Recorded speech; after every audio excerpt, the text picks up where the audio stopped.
जय हिंद दोस्तों, मेरा नाम है झिलमिल और आज का हमारा सोशियोलॉजी का टॉपिक है focus group discussion in social research. शुरुआत करने से पहले एक छोटा सा अनाउंसमेंट।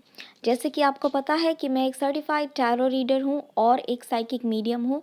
तो अगर आप लाइफ के किसी भी क्षेत्र में स्टक हो या आपको किसी भी चीज़ में क्लैरिटी चाहिए तो आप मुझे मेरे इंस्टाग्राम हैंडल पे फॉलो कर सकते हो। वहाँ पे हम लोग हर हफ्ते जो है फ्री रीडिंग्स का गिव अवे दे रहे हैं और बहुत सारे इंटरेस्टिंग कॉन्टेस्ट जो है हम लोग रखते हैं। तो आप मुझे इंस्टाग्राम हैंडल पे फॉलो कीजिए और कॉन्टेस्ट का जो है वो लाभ उठाइए। लिंक मैं डिस्क्रिप्शन में दे दूंगी। क्लेयरवॉयंट शिवांशी।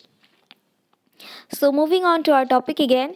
आज का हमारा मेंस का सवाल है, What is subjective method in social research? Examine focus group discussion as a technique for data collection with suitable example. तो यहाँ पे दो तरह के क्वेश्चन पूछे हैं। सबसे पहला कि सब्जेक्टिव मेथड क्या है। जैसे कि हमने पिछले वीडियो में ही पढ़ा था कि क्वालिटेटिव रिसर्च और क्वांटिटेटिव रिसर्च होता है।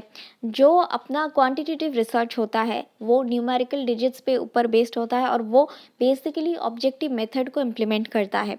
लेकिन जो क्वालिटेटिव मेथड्स होता है वो डिस्क्रिप्टिव चीज़ों के ऊपर डिपेंड करता है और इसीलिए वो सब्जेक्टिविटी के अप्रोच को फॉलो करता है। सब्जेक्टिव बेसिकली एक क्वालिटेटिव रिसर्च का ही पार्ट है, subjective method. So, introduction. Methodology in the social research is the process applied by social scientists in order to collect data and theory formulation in social science. तो methodology क्या है? Methodology एक ऐसा process है जिस process से जो social scientist है वो डाटा कलेक्शन करते हैं या डाटा कलेक्ट करते हैं अपना रिसर्च कंडक्ट करने के लिए। Broadly, some social scientists prefer to use scientific method and collect quantitative data, whereas others see this process inappropriate to study human beings and thus go for qualitative data collection and apply subjective method for the research. तो यहाँ पे जैसे हमने पिछले videos में देखा कि किस तरह से जो पॉजिटिविस्ट थे वो लोग जो क्वांटिटेटिव मेथड है उसको सबसे ज़्यादा इम्प्लीमेंट करते थे to collect the data. But कुछ जो लोग थे, कुछ सोशियोलॉजिस्ट थे, वो बोलते थे कि ह्यूमन बिहेवियर को स्टडी करने के लिए अकेला क्वांटिटेटिव मेथड या न्यूमेरिकल मेथड जो है वो काफ़ी नहीं है, दैट इज़ नॉट अप्रोप्रिएट। तो इसीलिए उन्होंने सब्जेक्टिव मेथोडोलॉजी को इनकॉर्पोरेट किया टू स्टडी ह्यूमन बिहेवियर और to study social science. Usually, subjective method is seen to have more depth and associated with richer data collection in form of words as compared to statistics. जैसे कि हमने qualitative datas में भी देखा कि किस तरह से क्वालिटेटिव डेटा में जो है वो रिचनेस बहुत ज़्यादा आता है, क्योंकि वो ना कि सिर्फ डिजिट्स में बोलता है, वो वर्ड्स में डिस्क्राइब करता है पूरी सिचुएशन को। इसीलिए वर्ड्स की कंटेंट की रिचनेस आपको सब्जेक्टिव एनालिसिस में ज़्यादा मिलेगा compare to that of objective analysis. अब हम बात करते हैं हमारे क्वेश्चन के दूसरे पार्ट की कि what is focus group discussion. खूब जमेगा रंग जब मिल बैठेंगे तीन यार, आप मैं और डैश डैश डैश। तो इस तरह का जो ऐड आपने देखा था, तो फोकस ग्रुप डिस्कशन कुछ इसी तरह का है। सॉरी, मैं वो पिक्चर यहाँ पे नहीं लगा सकती वरना ये बैन हो जाएगा ये वीडियो। तो इसीलिए आप लोग वो वीडियो जो है वो इमेजिन कर सकते हो, वो add. So what is focus group discussion? Focus group क्या है कि कुछ जो प्रोफेशनल्स हैं या मैं कहूँ रिसर्चर है, एक टेबल के ऊपर बैठते हैं कोट पैंट पहन के और बैठ के किसी गंभीर टॉपिक पे, चाहे वो रिसर्च रिलेटेड हो, हेल्थ केयर रिलेटेड हो, एडुकेशन रिलेटेड हो, उसके मतलब सब लोग अपना अपना ओपिनियन, कोई आइडियाज़, कोई इन्वेंशंस जो है वो इंटरैक्ट करते हैं। या फिर एक तरह का कॉन्फ्रेंस, जैसे आप लोग कॉन्फ्रेंस में जाते हो, अपने आइडियाज़ बताते हो, या फिर कोई मीटिंग होता है आपके ऑफिशियल में, जिस तरह से मीटिंग्स होते हैं, सेमिनार्स होता है, ठीक उसी तरह से कुछ बहुत कम लोगों का एक ग्रुप होता है। इस तरह से टेबल के ऊपर बैठे रहते और बहुत इंपॉर्टेंट टॉपिक्स पे। ऐसा नहीं कि आज पड़ोसी के शर्मा जी कौन से कलर के कपड़े पहन के आ रहे हो, गॉसिपिंग वाले टॉपिक्स पे नहीं। जो इम्पॉर्टेंट टॉपिक्स होता है which are beneficial for the economy, which are beneficial for the country, for example health care related, research related, technology related, इन सारे टॉपिक्स पे वो लोग चर्चा करते हैं। चाय पे चर्चा टाइप की, लेकिन यहाँ पे चाय नहीं कॉफ़ी चलती है। So focus group is a qualitative research method of data collection in social science. यहाँ पे जो सबसे पहली बात आपको लिखनी है कि जो फोकस ग्रुप डिस्कशन है वो qualitative method of data collection है, क्योंकि यहाँ पे स्टैटिस्टिकल कंटेंट में बात नहीं होती, डिस्क्रिप्टिव वे में बात होती है। क्योंकि यहाँ पे एक बंदा अगर कुछ अपना ओपिनियन एक्सप्रेस करेगा तो दूसरा भी ओपिनियन एक्सप्रेस करेगा। ज़रूरी नहीं है कि दूसरा उसको हाँ हाँ बोल के एग्री करे, दूसरा उसको कॉन्ट्राडिक्ट भी कर सकता है या फिर उसको मॉडिफाई भी कर सकता है। तो everybody has the right to express their opinion in this kind of groups. So David L. Morgan has defined focus groups as a research technique that collects data through group interaction on a topic determined by the researcher. So यहाँ पे L. Morgan David has defined focus group. उन्होंने एक standard definition जो है वो focus group का तय किया है, वो है A focus group is defined as a research technique that collects data through group interactions on a topic determined by the researcher. ये है एक फोकस ग्रुप, ये रिसर्च टेक्निक है जो कि डेटा कलेक्ट करता है। यहाँ से ये बंदे ने कुछ बोला, ये बंदे ने कुछ बोला, ये बंदे ने कुछ बोला और ये बंदे ने कुछ बोला, तो ये सब क्या है? ये डेटा है। और ये data it is being collected by the researcher, जिन्होंने सोचा है। रिसर्चर को मॉडरेटर भी बोला जाता है, जो ये पूरा ऑर्गेनाइज करते हैं, द ऑर्गेनाइजर। ये जो है इन सब के ओपिनियंस, इन सब के इंटरेक्शंस की वजह से जो है डेटाज मिल पाते हैं उनको, और रिसर्चर को उस रिसर्च के बारे में बहुत कुछ ज्ञान, नॉलेज मिलता है। This is the standard definition of a focus group, जो कि लिखना आपको बहुत ज़रूरी है। और ये डेफिनेशन किसने लिखा था, किसने बोला था? David L Morgan. The definition has three essential components. Firstly, it clearly states that focus group are a research method devoted to data collection. तो यहाँ पे ये अगर कुछ बोल रहे हैं, ये कुछ बोल रहे हैं, ये कुछ बोल रहे हैं, ये अपना ओपिनियन एक्सप्रेस कर रहे हैं, व्हाट आर द ओपिनियंस? ये सब क्या है? ये सब डेटा है। So this are the methods of data collection. Firstly focus group के डेफिनेशन से हमको ये पता चलता है कि the focus group are a research method devoted to data collection. Focus group conduct करने का या फोकस ग्रुप में इस तरह से सेमिनार ऑर्गेनाइज, मतलब इस तरह से लोगों को बिठाने का, चाय पिलाने का, एसी वगैरह, लाइट का बिल खर्च करने का उद्देश्य क्या है? ताकि रिसर्च का डेटा मिल सके, जो इंटेंशन से, जिस क्वेश्चन से वो फोकस ग्रुप सेट किया है, उस क्वेश्चन का आंसर मिल सके और डेटा अप्रोप्रिएट मिल सके टू कंडक्ट द हाइपोथेसिस और to conduct the question. Secondly, it locates the interaction in a group discussion as the source of the data. तो ये जो अपने को डेटा मिलता है, इसका सोर्स किधर से मिलता है? इसका सोर्स जो है ये लोगों से ही मिलता है। ये डेटा का सोर्स इनसे भी मिल गया, इनसे भी मिलता है, इनसे भी मिलता है, इनसे भी मिलता है। तो ये डेटा जो अपने को, अपने रिसर्चर को मिलता है, इन डेटास का सोर्स होता है ये लोग. Thirdly, it acknowledges the researcher's active role in creating the group discussion for data collection purpose. तो ये जो फोकस ग्रुप क्रिएट करते हैं, जो रिसर्चर होता है और जो जिसको हम बोलते हैं मॉडरेटर, जो मॉडरेटर होता है, तो उसका हमेशा एक्टिवली प्रेजेंट होना होता है, क्योंकि किस तरह का क्वेश्चन, किस तरह का टॉपिक सिलेक्शन उन्हीं को करना होता है। तो उसका भी बहुत अहम भूमिका, अहम रोल होता है in conducting a focus group. तो बेसिकली इस डेफिनेशन से अपने को 3 चीज़ें पता चलती है. पहली चीज़ कि फोकस ग्रुप जो है उसका मेन उद्देश्य है डेटा कलेक्शन. दूसरी चीज़ कि डेटा किधर से मिलता है? इंटरेक्शन इन द ग्रुप, जो ग्रुप्स इंटरैक्ट करती है, आप और मैं, खूब जमेगा रंग, जब मिल बैठेंगे 3 यार, जब 3 यार इंटरैक्ट करते हैं तब डेटा जनरेट होता है. तो interaction of the group is the second point of the definition. And third is the role of the moderator और the role of the researcher. ये 3 चीज़ें अपने को इस डेफिनेशन से पता चलती है. यहाँ पे एक बहुत सुंदर एग्जाम्पल दिया हुआ है एप्पल के जो प्रोडक्ट्स है. तो आपको पता ही है कि एप्पल हर साल अपना कुछ ना कुछ एडिशन लेके आता है. इस बार तो आईफोन 12 मैक्स प्रो 1,40,000 का फ़ोन लॉन्च किया है. टू बी वेरी ऑनेस्ट, मुझे बिल्कुल खास नहीं लगा वो फ़ोन. मतलब 1,40,000 is a huge sum for this. और आपको आईपॉड भी एक्स्ट्रा से ख़रीदना पड़ता है, चार्जर भी एक्स्ट्रा से ख़रीदना पड़ता है, रजिस्ट्रेशन 2 दिन बाद होती है. तो बहुत ज़्यादा मतलब इश्यूज़ है, बट ये अपनी अपनी चॉइस है। मेरी ओपिनियन है कि 1,40,000 बहुत ज़्यादा है।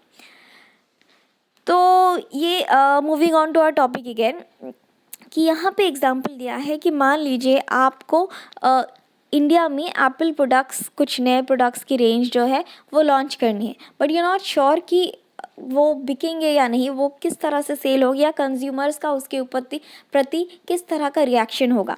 तो अगर आप डायरेक्टली कंज्यूमर के साथ एक सेकेंड में आपको डिस्क्राइब कर, ये आप हो और ये फोकस ग्रुप इंटरैक्शंस, और ये है मतलब डायरेक्ट कंज्यूमर। तो अगर आप डायरेक्टली कंज्यूमर्स के साथ वन ऑन वन इंटरव्यू करने लग गए, तो आपको जो है मतलब आपका बहुत ज़्यादा टाइम वेस्ट हो जाएगा, कि आप इसके साथ इंडिविजुअली पूछोगे, इसके साथ इंडिविजुअली आपको पूछना पड़ेगा वही सवाल एक बार, कि हाँ जी आपको हमारी चीज़ों में क्या मॉडिफिकेशन चाहिए, कैसा लग रहा है। तो आपको पैसे टाइम बहुत ज़्यादा वेस्ट हो जाएगा, क्योंकि आप इंडिविजुअली सबसे इंटरव्यू लेने लगोगे। तो यहाँ पे क्या करते हैं कि कुछ कंज्यूमर्स को एक साथ बिठा देते हैं और उनसे इंटरेक्ट कराते हैं, सवाल पूछते हैं। जिस तरह से आप सेमिनार्स लेते हैं, उनका पीपीटी स्लाइड्स दिखा दिया कि ये जी हमारा प्रोडक्ट है, इसके बारे में आप लोगों की क्या ओपिनियन है। ये सारे लोग जो है अपने अपने ओपिनियंस देते हैं कि हाँ इस प्रोडक्ट में हमको ये अच्छा लगता है, इस प्रोडक्ट में हमको ये अच्छा नहीं लगता। बेसिकली ये जो फोकस ग्रुप है, ये बिजनेस एनालिसिस में या एमबीए अगर आप करते हो तो उसमें बहुत ज़्यादा आपको यूज़ किया जाता है, क्योंकि पीपीटी स्लाइड्स वगैरह बहुत इस्तेमाल होता है इस पर। तो इन सिचुएशन में इंटरव्यू करने से पहले, वन ऑन वन कंज्यूमर के साथ इंटरव्यू करने से पहले एक फोकस ग्रुप डिस्कशन किया जाता है, ताकि ओवरऑल एक मतलब ट्रेलर पता चल जाए मूवी की। अगर आपको मान लीजिए कोई मूवी रिलीज़ करना है, ठीक है, तो ऐसा नहीं है कि पहली बार में ही आपको पूरा मूवी रिलीज़ कर देंगे। पहले ट्रेलर दिखाएंगे, ट्रेलर के बाद पता चलेगा, जो प्रोड्यूसर्स हैं उनको पता चलेगा कि ऑडियंस का रिस्पांस किस तरह से आ रहा है। अगर ट्रेलर अच्छा गया तो हाँ एक अंदाज़ा लग जाता है कि हाँ मूवी भी अच्छी जाएगी। आजकल तो टीज़र भी डालते हैं यूट्यूब पे ही। आजकल आपको अगर कोई नया आशीष चंचलानी टाइप का देना होता है तो आपको ट्रेलर, टीज़र इस तरह का आता है। ठीक उसी तरह से फोकस ग्रुप डिस्कशन जो है एक तरह का ट्रेलर, या मैं कहूँ एक तरह का टीजर होता है before conducting the main event और before conducting a one on one interview with the consumer.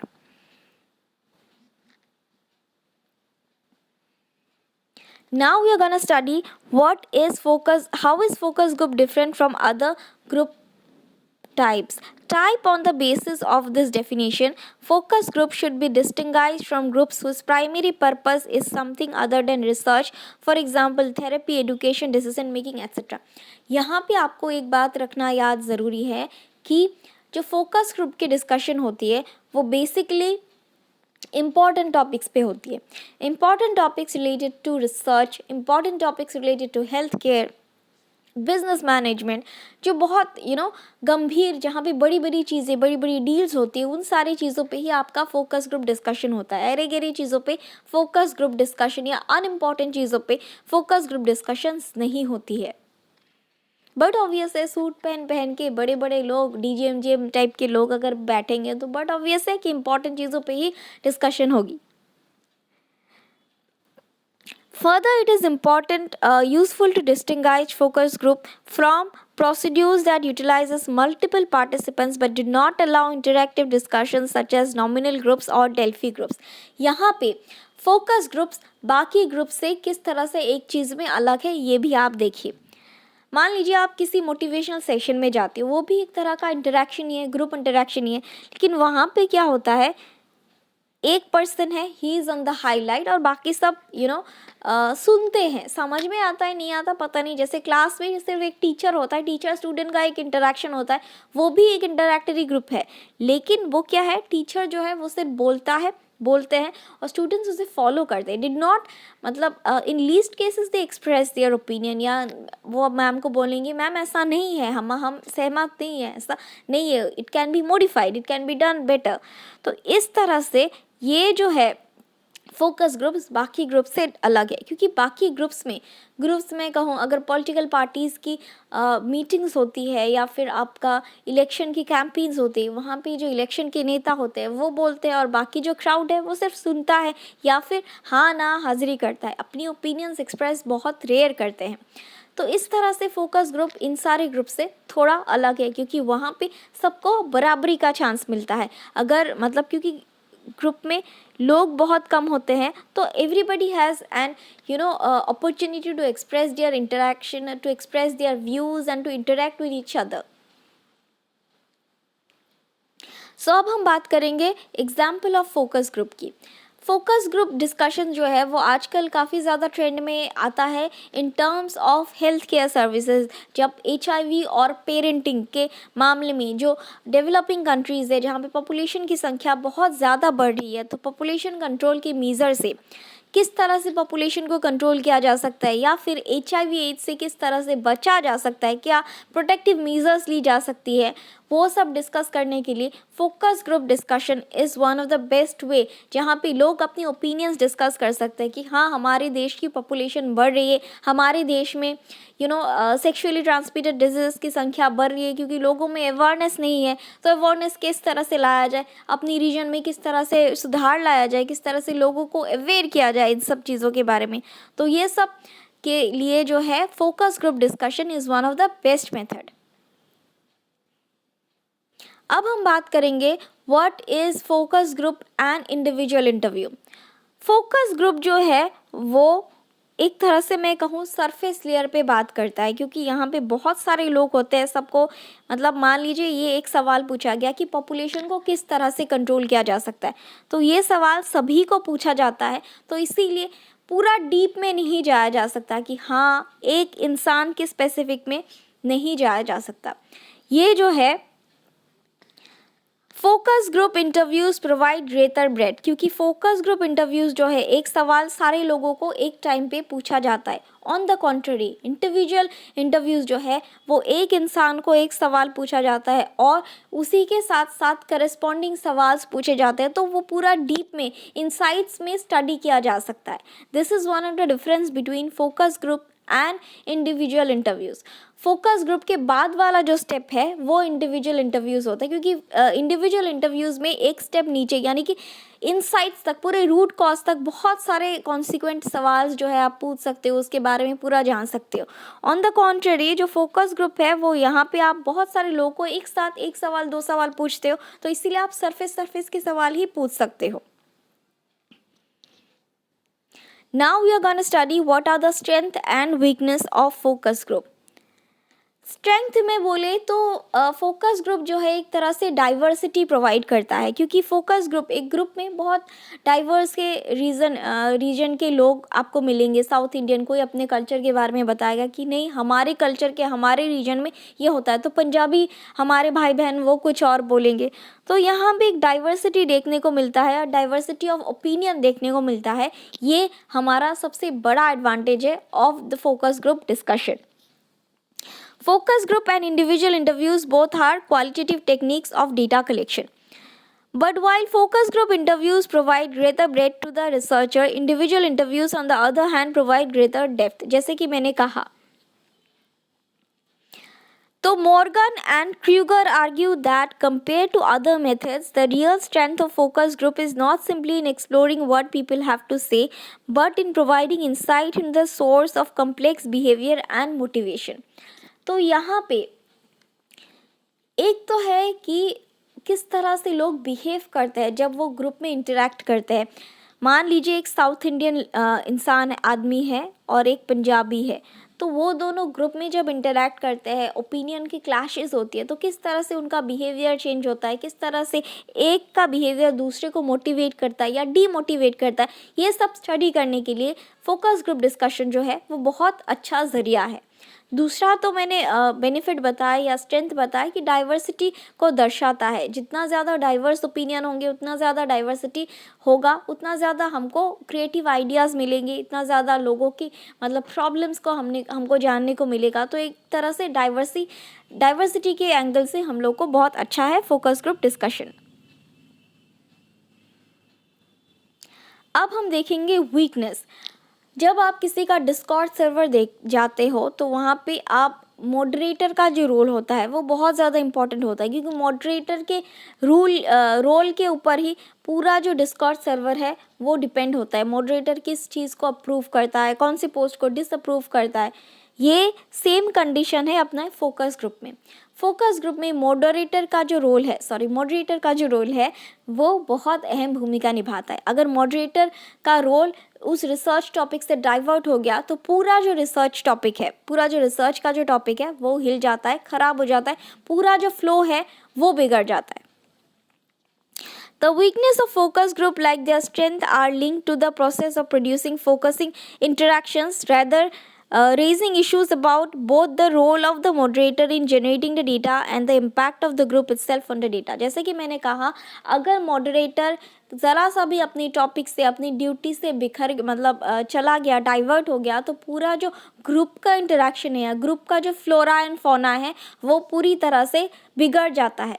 तो इससे आप जितनी मेहनत से रिसर्च टॉपिक ऑर्गेनाइज करोगे, इतनी मेहनत से लोग अपना टाइम दे के रिसर्च का जो बैठते हैं, तो वो सारा ख़राब हो जाता है just because of the moderator. तो मॉडरेटर जो है फोकस ग्रुप में बहुत अहम भूमिका निभाता है, और अगर मॉडरेटर में कोई कमी होती है तो पूरा ग्रुप का फ्लो जो है वो ख़राब हो जाता है। Further, the critics argue that only a limited range of topics can be researched effectively in groups। यहाँ पे एक और ड्रॉबैक ये है कि सारी तरह के टॉपिक्स को ग्रुप में डिस्कस नहीं किया जाता। कुछ टॉपिक्स को ग्रुप में डिस्कस बिल्कुल ही नहीं किया जा सकता। Only a limited number of topics are discussed in the group। It is also argued that some sensitive issues may be unacceptable for discussion among some categories of research participants। क्योंकि कुछ जो research participants है, अगर वो किसी अलग जगह से आए तो यहाँ पे acceptable and non acceptability norms आती है। फॉर एग्जांपल, कोई किसी के रीजन में कुछ जो है वो अनएक्सेप्टेबल होता है, तो ये डिस्कशन ऑफ टॉपिक्स, मान लीजिए कोई डिस्कशन ऑफ टॉपिक्स ले लिया गया लेकिन कुछ लोगों के लिए वो अनएक्सेप्टेबल है, तो बेस्ड ऑन वोट्स जो है वो टॉपिक्स को रिजेक्ट कर दिया जाता है। तो बहुत सारे ऐसे सेंसिटिव टॉपिक्स होते हैं जो टेबल पे आने से पहले ही रिजेक्ट हो जाते हैं। तो this are some of the drawbacks of focus groups. So अब आते हैं हम अपने कंक्लूजन पे।